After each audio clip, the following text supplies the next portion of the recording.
ব্লগটি সম্পূর্ণ বাংলায় দেখবো। আমি জানি ভির কোনো ব্লগই তোমরা বাংলায় দেখতে পারোনি, তাই আমি তোমাদের জন্য ভির ব্লগটি সম্পূর্ণ বাংলায় নিয়ে আসলাম। সো আর্মিরা, তাহলে চলো আমরা ভির রিসেন্ট ব্লগটিকে সম্পূর্ণ বাংলায় দেখি। কিন্তু এর আগে তুমি যদি আসলে একজন রিয়েল বিটিএস আর্মি হয়ে থাকো, তাহলে ভিডিওটিতে একটি লাইক করে চ্যানেলটিকে সাবস্ক্রাইব করে পাশে থাকা বেল আইকনটিকে অল করে রাখো এন্ড ভিডিওটি স্কিপ না করে একদম শেষ পর্যন্ত দেখো। আজকে দেখবো কতজন আসলে রিয়েল বিটিএস আর্মি। সো ব্লগের শুরুতে ভিকে দেখা যায় সে রুমের এদিক ওদিকে দৌড়াচ্ছে, কিন্তু সে কিছু বলছিল না। পরে সে রেস্টুরেন্টে খাবার খেতে চলে যায় এন্ড দেখা যায় ভি এর সাথে একজন স্টাফও ছিল। ভি সেই স্টাফটিকে বলে, প্রথমে আমি খাবার খাবো, পরে একটু রেস্ট নিয়ে জিম করতে যাব। দুজনে এসব নিয়ে ডিসকাশন করতে থাকে। পরে ভি যখন খাবার ফিনিশ করে, ভিকে দেখা যায় সে রেস্টুরেন্টে বসেছিল আর সেই জায়গাতে অনেক বেশি ক্রাউড, মানে শব্দ হচ্ছিল। আর ভি বলতে থাকে, আমি জানি না যারা ব্লগ করে তারা কিভাবে ব্লগ করে, আমার এত বেশি লজ্জা লাগছে এত মানুষের ভিড়ে। হ্যাঁ ভাই, এটা কিন্তু একদম ঠিক কথা। আর ভিও একটা ট্রিক খাটায় যেন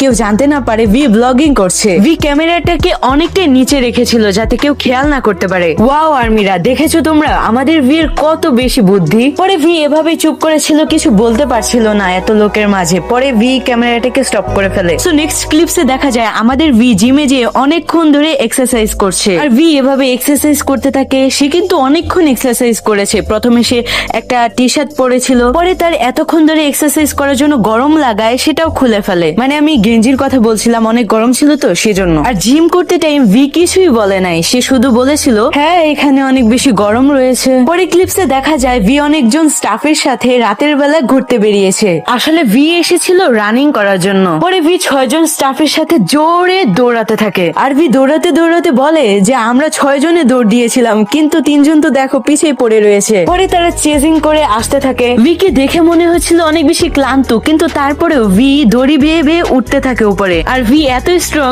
যে একদম বাদরের মতো তাড়াতাড়ি করে উঠে পড়ে। পরে বাকি স্টাফরা একে একে উঠতে থাকে। আর একজন স্টাফ বলে, দেখো ভি, প্রথমত এতে আস্তে করে বসতে হবে, তারপরে পরে খেলা শেষ, পড়ে যায় সে। আহারে ভাই, তার হাওয়া একদম বের হয়ে গেছে। ভি বলে, আমি ভেবেছিলাম তুমি উঠতে পারবে, এত স্টাইল মেরে উঠতেছিলে, বাট তুমি পড়ে গেলে। দেন ভি আর তার স্টাফরা অনেকটা মজা করে আবার হোটেলে পৌঁছে যায়। পরে ভি নিজে নিজে বলতে থাকে আজকে কি খাওয়া হবে। পরে ভি কিছুক্ষণ ভেবে ভেবে বলে যে আজকে আমরা সি ফুড খাবো। ভি বলে, আমি শুনেছি এই হোটেলের সি ফুড অনেক মজার। তো ভি বলে, তো একবার টেস্ট করে দেখা যাক। পরে ভি একদম সোজা ডিনারের জন্য চলে যায়। ভিকে দেখা যায় সে মেনু দেখতেছে। পরে একজন ওয়েটার এসে ভির কাছে জিজ্ঞেস করে, স্যার কি খাবেন? পরে অনেকক্ষণ ভাবার পর ভি বলে যে